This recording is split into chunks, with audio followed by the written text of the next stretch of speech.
Hi, my name is Joel Brill. A little bit about myself. My mother is 95 years old and going strong. She still drives, she lives by herself, and I worry about that, and she gets indignant if I bring it up. She's like, I can take care of myself, I can still drive. The other day I was in the car and it was making a loud screeching noise, and I took care of it all by myself. I said, oh really, Mom, what'd you do? She goes, I rolled up the window.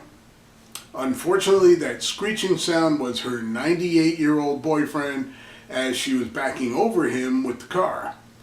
They rush him to the hospital. Mom is standing by his bedside dutifully. He can't breathe. The nurses come running in. They're going, step away from the bed. And my mother's, I'm not leaving his side. And they're going, step away from the bed. You're standing on his breathing tubes. My mom is quite a catch, and over the years, she has had a lot of men in her life.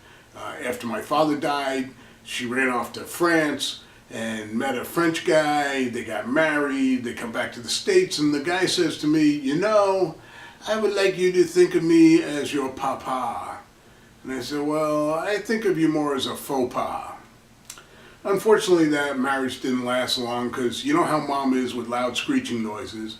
In the middle of the night, she hears another loud screeching noise. She goes into the other room. She's still half asleep. There's a light flashing and there's a switch. She turns the switch. The noise stops. Unfortunately, so did my stepfather's ventilator. And now faux pas is no pas, no more. And 2 weeks later, Mom was out hunting for a new guy.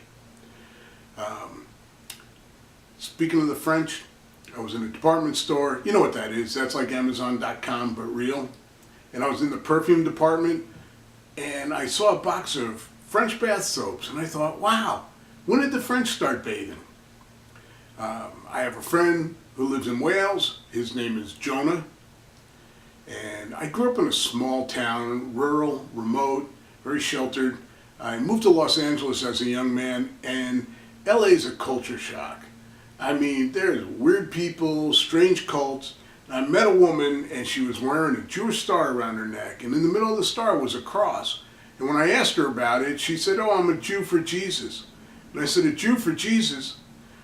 That's like vegetarians for beef. And if you like impressions, this is the only one I do. This is Hamlet with Alzheimer's disease. To be or not to be? What was the question?